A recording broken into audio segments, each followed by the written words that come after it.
여러분 안녕하세요. 오늘 저희가 가져온 자료들을 보면 진짜 기가 막힙니다. 상식적으로 생각해 보면요. 중동 한복판에 막 폭탄이 떨어지고 물리적 충돌이 빵빵 터지면 주식시장 전광판은 온통 붉은색 피바다가 되어야 하잖아요. 네, 그렇죠. 그게 우리가 알고 있는 금융시장의 아주 기본적인 중력의 법칙이죠. 맞아요.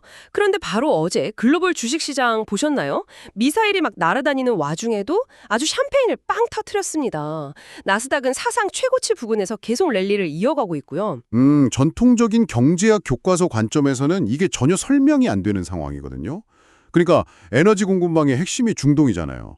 이 중동발 지정학적 리스크는 오랫동안 시장이 가장 두려워했던 그 블랙스원이었습니다. 블랙스원이죠, 진짜. 네, 투자자들이 패닉 셀링을 하고 자금을 확 빼는 게 자연스러운 수순인데 지금 시장은 오히려 엄청난 그 맹렬한 매수세로 대응을 하고 있단 말이에요. 도대체 시장이 언제부터 그리고 왜 이 지정학적 위기를 대놓고 무시하기 시작했는지 그 실체를 오늘 파헤쳐 보려고 합니다. 저희가 2026년 4월 21일자 미국장 브리핑, 그리고 글로벌 시황 리포트, 또 FICC라고 부르는 세권 외환 상품 시장 데이터, 그리고 이번 주 핵심 경제 캘린더까지 방대한 자료를 싹 다 모았습니다. 네, 아주 흥미로운 탐구가 될 것 같네요. 폭탄이 터지는데도 주가는 오르는 이 기묘한 모순. 지금부터 낱낱이 해부해 보겠습니다. 우선 우리가 발을 딛고 있는 한국 시장의 내부 데이터부터 한번 보죠. 코스피는 전일 대비 0.44% 상승한 6,219.09로 마감을 했고요. 코스닥은 0.41% 오르면서 1,174.85로 마감했습니다. 아니, 코스닥은 무려 7일 연속 상승세예요? 사실 표면적인 지수 상승보다 훨씬 더 흥미로운 포인트가 있습니다. 그 상승을 만들어낸 내부의 수급 메커니즘을 봐야 하거든요. 아, 수급이요. 누가 샀느냐? 네, 외국인 투자자들이 무려 287만 6천 주를 순매도했습니다. 말 그대로 그냥 짐 싸서 도망친 거거든요. 287만 주요. 와, 엄청 던졌네요. 그렇죠. 그런데 개인 투자자가 136만 4천 주, 그리고 기관이 12만 주를 사들이면서 이 거대한 매도 물량을 진짜 전부 다 소화해냈어요. 비유하다면 약간 이런 거잖아요. 파티장에서 제일 덩치 큰 VIP 손님이 불났다고 짐 싸서 막 도망가는데 남아있는 개인과 기관이 오히려 막 음악 볼륨을 최대로 키우고 파티를 즐기는 셈이네요. 하하, 네, 아주 정확한 비유네요. 심지어 뉴스 헤드라인 보면 골드만삭스에서는 코스피 8천 간다 이런 전망까지 내놨던데요. 이 외국인의 거대한 엑소더스 속에서도 한국 증시가 이렇게 튼튼하게 방어벽을 칠 수 있는 진짜 동력이 뭔가요? 거시적 충격이 오면 보통 다 같이 무너지기 마련이잖아요. 이게 자본이 무턱대고 맹목적으로 시장을 방어하는 게 아니고요. 아주 특정한 피난처로 돈이 고도로 집중되고 있기 때문입니다. 특정한 피난처요? 네, 그 피난처가 바로 반도체를 필두로 한 기술주입니다. SK 하이닉스 데이터를 한번 보시면요. 오늘 3.37%나 껑충 상승하면서 11만 6,600원으로 52주 신고가를 달성했어요. 11만 6,600원이라. 진짜 엄청난 체력이네요. 그렇죠. 삼성 SKI도 4.87%, LG에너지 솔루션도 2.63% 올랐거든요. 아, 그러니까 기술 대장주들이 엄청난 중력으로 지수 전체를 막 멱살 잡고 끌어올리면서 하방을 각오하고 있다는 뜻이군요. 맞습니다. 시장 참여자들은 지금의 중동 리스크를 시스템 전체 붕괴로 보지 않는 거예요. 미국하고 이란의 협상 진전 가능성 같은 낙관론이 깔려 있고 종전 이후를 미리 대비하면서 오히려 주식을 선점하려는 심리가 아주 강하게 작용하고 있죠. 그러니까 위기가 기회다 이러면서 미리 주워 담는 거네요. 네, 자금 이동의 궤적을 보면 이게 더 명확하게 나타납니다. 산업별로 보면 섬유 2분기 1.79%, 의료 정비리 1.31% 오르는 등 특정 산업은 자금을 확 빨아들이고 있어요. 반면에 금리에 민감하고 거시경제 타격을 직접적으로 받는 보험은 4.01%나 급락했고요. 건설업도 1.76% 하락했습니다. 오, 꽤 많이 빠졌네요. 즉, 시장은 지정학적 위기를 아예 무시하는 게 아니라요. 취약한 곳에서는 돈을 빠르게 빼서 기술주라는 아주 튼튼한 요새 안으로 숨어버린 거라고 해석해야죠. 아, 취약한 곳은 버리고 요새로 들어갔다. 네, 한국의 기술주가 강력한 방어벽을 쳤다면 사실 그 방어벽에 확신을 불어넣어주는 진짜 진원지는 결국 미국 나스닥이잖아요. 그렇죠. 아무래도. 어제 미국장 전광판의 대조적인 모습이 진짜 모든 걸 설명해 줍니다. S&P 500하고 다우존스는 0.00%, 그러니까 완벽한 보합에 머물렀단 말이에요. 그런데 기술주가 빵빵하게 모인 나스닥은 무려 1.52%나 급등을 해서 24,468.48을 기록했어요. 네, 섹터별로도 부동산이 7.42%, 에너지가 2.00% 상승하면서 장을 주도했죠. 네네. 근데 더 놀라운 건요. 아시아랑 유럽도 다 똑같다는 겁니다. 중국 상하이가 0.45% 올랐고 유럽 DAX랑 일본 니케이가 나란히 0.77%씩 올랐어요. 그냥 전 세계 자본이 중동의 총성을 철저하게 귀막고 외면하고 있는 느낌이랄까요? 여기서 우리가 시황 리포트에 등장한 아주 중요한 키워드를 짚고 넘어가야 하는데요. 바로 티에나, 티나 현상에 주목해야 합니다. 아, 티나. 대안이 없다. There is no alternative. 그거죠. 네, 맞습니다.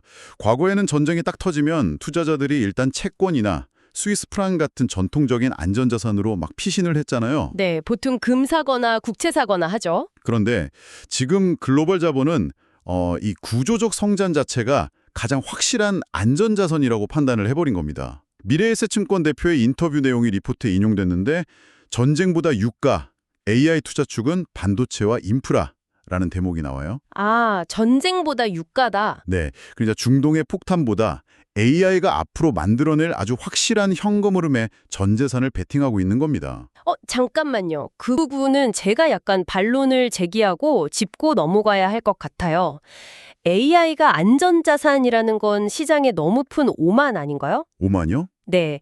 왜냐면 실제 개별 종목 뉴스를 제가 봤거든요. 샌디스크나 허브 사이버 시큐리티 같은 기술주들 보면 뭐 상장 요건 문제라던가 차익 실현 압력 때문에 주가가 밀리고 있단 말이에요. 게다가 호르무즈 해협이 봉쇄될 수 있다는 이란 리스크. 이거 지금 팩트고 현재 진행형이잖아요. 네, 맞습니다. 무장선박 발포 소식도 있었죠. 네, 무장선박 발포 소식까지 들리는데 나스닥이 1.5% 급등하면서 이런 전장 그림자를 지우는 낙달론에 취해 있다는 건 솔직히 아무리 봐도 시장이 너무 순진하게 착각하는 아슬아슬한 퍽탄 돌리기 같습니다만. 겉보기엔 정말 현실 도피 같아 보일 수 있죠. 그런데 이 낙관론의 기저에는 수년간 누적된 시장에 아주 무서운 학습 효과가 자리 잡고 있습니다. 리포트에서는 이걸 트럼프 타코 학습 효과라고 부르더라고요. 트럼프 타코요? 그 TACO 우리가 먹는 타코 말하는 건가요? 아니면 트럼프 대통령 시절부터 이어진 뭐 돌발 변수들에 대한 면역력 같은 건가요? 이게 어떻게 작동하는 메커니즘이죠? 그러니까 지난 10년 동안 시장은 미중 무역 전쟁, 기습적인 관세 폭탄, 또 자잘한 국지적 분쟁 등등 수많은 지정학적 충격들을 겪었잖아요. 네, 엄청 흔들렸었죠. 그런데 그때마다 초기에 깜짝 놀라서 패닉셀링을 했던 투자자들은 결국 나중에 기업들의 어닝, 즉 실적이 발표되면서 시장이 V자로 쫙 반등할 때 막대한 기회비용을 치러야만 했어요. 손가락만 빨게 된 거죠. 털고 나갔다가 랠리 놓치고 배 아팠던 경험이 쌓인 거군요. 정확합니다. 이 뼈아픈 경험이 반복되다 보니까 이제 시장의 알고리즘이나 기관 투자자들은 지정학적 위기를 구조적 경제 붕괴가 아니라 이건 그냥 잠시 스쳐 지나가는 일시적 노이즈나 유동성 이벤트다. 이렇게 치부해버리도록 진화해버린 겁니다. 와, 그러니까 호르무즈 해협이 설령 닫혀서 봉쇄되더라도 에이, 길어야 몇 달 안에는 결국 다시 열리겠지 하고 결론을 미리 내버린다는 거네요. 그 중간에 공포 구간을 싹 건너뛰어버리는 거고요. 맞아요. 당장 코앞으로 다가온 1분기 어닝 시즌, 그 기업들의 실제 성적표가 중동에 떨어지는 포탄보다 훨씬 더 중요하다는 아주 냉혹한 자본의 논리인 거죠. AI 칩 스타트업인 세레브라스가 굳이 지금 나스닥 상장을 재추진하겠다고 나선 것도 바로 이 성장 스토리에 대한 시장의 맹신을 적극적으로 이용하려는 전략으로 볼 수 있습니다. 야, 자본시장은 진짜 도덕적이지도 않고 감정적이지도 않네요. 오직 수익의 가시성, 돈 되는 것만 좇을 뿐이군요. 기업 실적이라는 펀더멘탈만 버텨주면 외부의 시끄러운 노이즈는 오히려 주가 할인해주네? 매수 기회다. 이렇게 변모하는 거고요. 네, 아주 철저하게 계산적인 거죠. 네. 근데 여기까지 들으면 주식시장은 나름의 완벽한 논리로 무장한 채 랠리를 즐기는 것 같아요. 하지만 오늘 저희가 다루는 논의에서 가장 핵심적인 모순은 바로 여기서부터 발생합니다. 네, FICC 시장 데이터죠. 맞습니다. 돈의 흐름을 가장 예민하게 추적한다는 FICC 시장, 그러니까 채권, 외환, 원자재 시장의 데이터를 보면요. 주식시장의 그 장밋빛 낙관론이랑 아주 정면으로 쾅하고 충돌하거든요. WTI 원유, 이거 배럴당 2달러 62센트 폭등하면서 88.15달러를 찍었습니다. 선박 발포 소식 직후에 바로 튀어올랐죠. 네, 시장 한편에서는 이거 100달러 넘어서 120달러까지 간다, 이런 공포 섞인 전망까지 뉴스로 나오고 있어요. 그리고 금 가격도 18달러 상승해서 600달러를 기록했고요. 원자재 시장은 명백하게 전쟁에 베팅하고 있단 말이죠.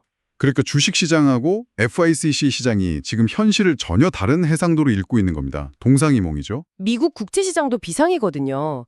10년물 국채 금리가 5bp나 급등해서 4.276%를 기록했습니다. 4.276%면 꽤 높네요. 네, 연준, 즉 FOMC가 매파적 기조를 유지하면서 금리를 쉽게 내리지 않을 거라는 전망이 가격에 확 반영된 결과죠. 아니 근데 바로 그 부분에서 의문이 딱 생깁니다. 보통 미국 국채 금리가 오르면 전 세계 자금을 블랙홀처럼 빨아들이면서 달러가 초강세를 보여야 하는 거 아닌가요? 공식대로라면 그렇죠. 근데 달러 인덱스 보니까 158.5960으로 오히려 0.32포인트 하락을 했단 말이에요. 그리고 원달러 환율도 5.35원이나 훅 내려서 1471.53원으로 원화가 강세를 보였고요. 국채 금리는 막 튀는데 달러는 왜 약세인 겁니까? 그리고 이게 아까 말씀하신 한국 증시 방어랑 대체 무슨 상관이 있는 건가요? 이 통상적인 금리와 환율의 역학을 싹 비틀어버린 주범이 하나 있습니다. 바로 유로화입니다. 유로요? 네, 현재 유로가 예상외의 강세를 띠면서 달러 인덱스 전체를 꾹 억누르고 있는 형국이거든요. 그런데 이 틈새에서 발생한 고금리 속 달러 약세라는 좀 기형적인 환경이 한국 같은 신흥국 주식시장에는 엄청난 긍정적 쿠션, 생명줄이 되고 있습니다. 생명줄이요? 어떻게 그렇게 되죠? 만약에요, 고금리란 강달러가 동시에 덮쳤다고 가정해보세요. 그럼 외국인 자본 유출은 지금보다 훨씬 걷잡을 수 없이 가속화됐을 거고요. 수출 기업들의 비용 부담은 말 그대로 폭발했을 겁니다. 그런데 다행히 달러 약세와 원화 강세가 딱 받쳐주니까 한국 주식시장의 자금이 머물 수 있도록 거대한 방어막 역할을 해준 셈이죠. 와, 그러니까 외환 시장의 뒤에서 아슬아슬하게 브레이크를 잡아주고 있었던 거네요. 다행입니다. 근데 이 복잡한 퍼즐에서 제가 도무지 이해가 안 가는 조각이 딱 하나 남아 있습니다. 어떤 거죠? 바로 비트코인입니다. 네. 이거 위험 자산의 끝판왕이잖아요. 근데 1240달러나 급등하면서 무려 10만 3천 달러를 돌파했어요. ETF 순유입이 계속되고 있다는데, 아니 원유나 금처럼 전통적인 방패가 오르는 건 알겠어요. 근데 비트코인이 같이 폭등한다.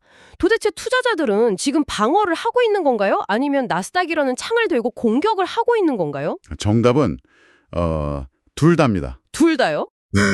이 현상이 진짜 재밌는 게 비트코인이라는 자산의 본질이 어떻게 진화했는지를 아주 극명하게 보여주거든요. 지금 유가가 100달러를 향해 간다는 건 시장의 인플레이션 우려, 즉 내 돈의 가치, 화폐 가치가 하락할 거라는 두려움을 자극합니다. 그렇죠. 돈값 떨어지는 게 제일 무섭죠. 과거에는 이럴 때 무조건 전통적인 인플레이션 해지 수단인 금으로 도망쳤단 말이죠.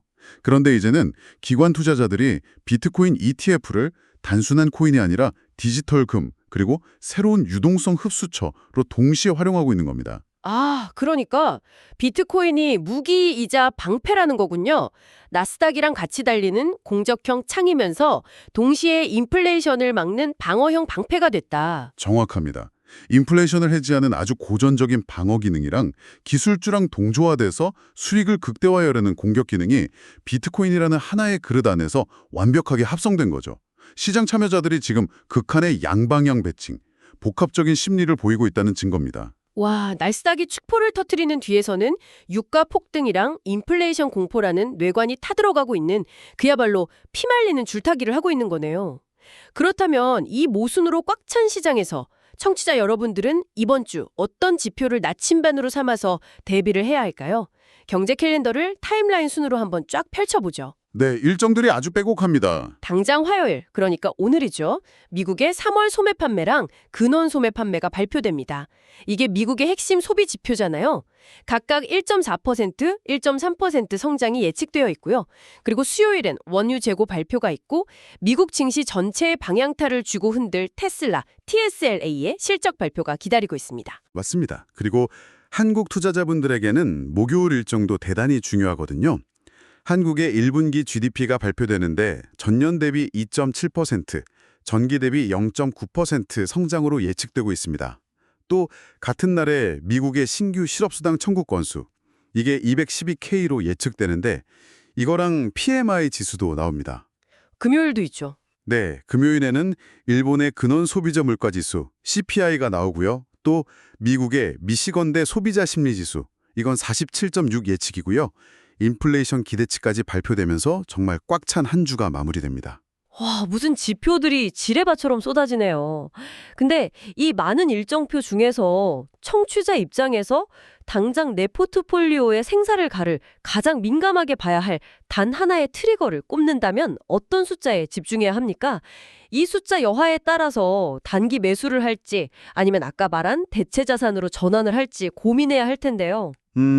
가장 파급력이 큰 변수로 딱 꼽자면 저는 당장 오늘 발표될 미국 소매 판매 지표, 그리고 한국 GDP 발표, 또 수요일에 나올 테슬라 실적을 보셔야 한다고 말씀드리고 싶습니다. 아, 소매 판매랑 테슬라 그리고 GDP.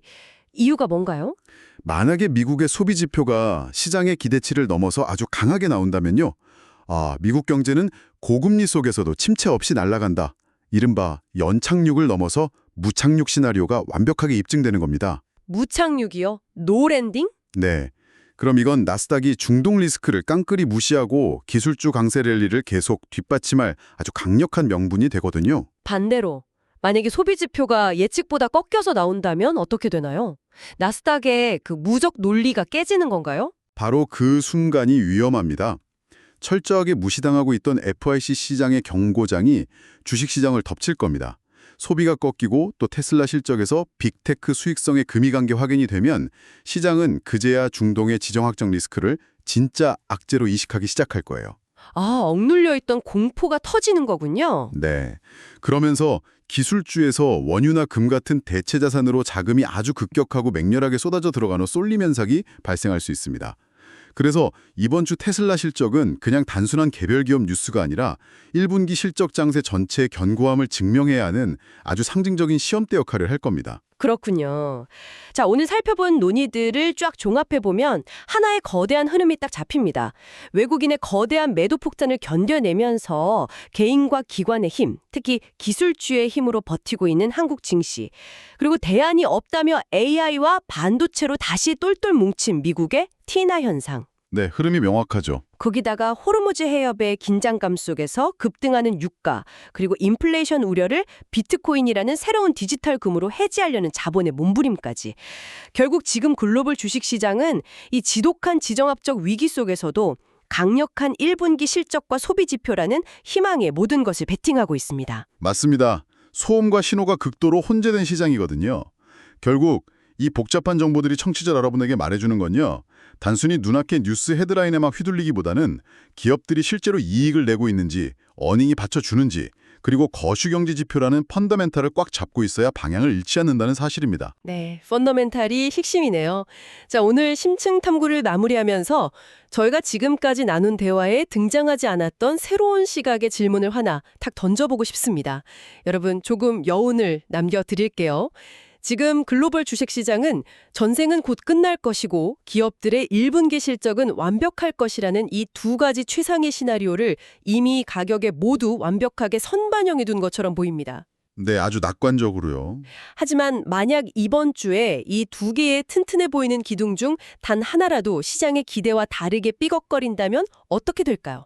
과연 시장은 지금의 이 찬란한 낙관론을 얼마나 빨리 공포로 뒤집게 될까요? 오늘 전해드린 테슬라의 실적 지표 그리고 계속 요동치고 있는 유가 변동을 직접 확인하시면서 여러분 스스로 이 도발적인 질문에 대한 답을 한번 치열하게 고민해 보시기 바랍니다. 오늘 저희의 심층 탐구는 여기까지입니다. 이 험난하고 변화무쌍한 시장 속에서도 여러분의 통찰이 흔들리지 않기를 응원합니다. 함께해 주셔서 감사합니다. 감사합니다.